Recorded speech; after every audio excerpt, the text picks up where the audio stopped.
Hello दोस्तों, Hindi stories में आपका स्वागत है।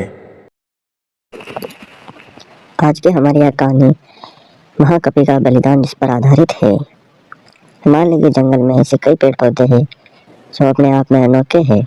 ऐसे पेड़ पौधे और कहीं नहीं पाए जाते हैं। इन पर लगने वाले फल फूल बहुत सबसे खूबसूरत होते हैं। इन पर लगने वाले फल इतने मीठे और खुशबूदार होते हैं कि कोई भी उन्हें खाए बिना रह नहीं सकता है।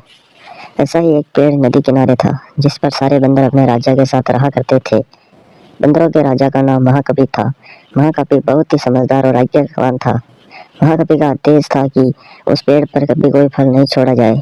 जैसे ही फल पकने को होता वैसे ही वानर उसे खा लेते थे। महाकवि का मानना था कि अगर कोई पका फल टूटकर नदी के रास्ते किसी मनुष्य तक पहुंचा तो यह उनके लिए बहुत हानिकारक हो सकता है।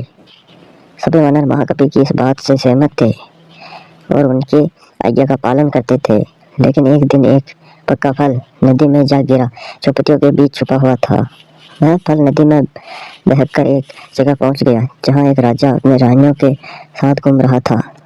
फल की खुशबू इतनी अच्छी थी कि आनंदित होकर रानियों ने अपनी आंखें बंद कर ली। राजा भी इस खुशबू पर मोहित हो गया।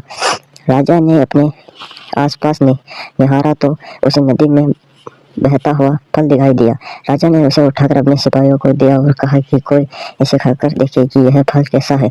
एक सिपाही ने उस फल को खाया और कहा कि यह तो बहुत मीठा है। इसके बाद राजा ने भी उस फल को खाया और आनंदित हो उठा। उसने अपने सिपाहियों को उस पेड़ को खोज निकालने का आदेश दिया जहाँ से यह फल आया था। काफी मेहनत के बाद राजा के सिपाहियों ने पेड़ को खोज निकाला।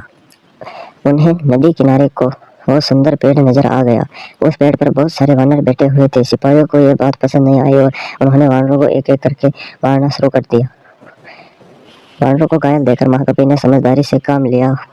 उसने एक बांस का डंडा पेड़ और पहाड़ी के बीच पुल की तरफ लगा दिया। महाकवि ने सभी वानरों को उस पेड़ को छोड़कर पहाड़ी की दूसरी तरफ जाने का आदेश दिया। वानरों ने महाकवि की आज्ञा का पालन किया और वो सभी बांस के सहारे पहाड़ी की दूसरी ओर पहुंच गए। लेकिन इस दौरान डरे सहमे वानर ने महाकवि को बुरी तरह से कुचल दिया। सिपाहियों ने तुरंत राजा के पास जाकर सारी बात बताई। राजा महाकवि की वीरता से बहुत प्रसन्न हुए और सिपाहियों को आदेश दिया कि महाकवि को तुरंत महल लेकर आए और उसका इलाज करवाए। सिपाहियों ने ऐसा ही किया, लेकिन जब महाकवि को महल लाया गया तब तक महाकवि मर चुका था। हमें इस कहानी से यह सीख मिलती है कि वीरता और समझदारी हमें इतिहास के पन्नों में जगह देती है। साथ ही इस कहानी से हमें यह सीख मिलती है कि हर मुश्किल घड़ी में समझदारी से काम लेना चाहिए। दोस्तों, कहानी कैसी लगी कमेंट में जरूर बताएं और अगर कहानी पसंद आए तो कहानी को लाइक करें और अगर आप हमारे चैनल पर नए हो तो चैनल को सब्सक्राइब करें। धन्यवाद।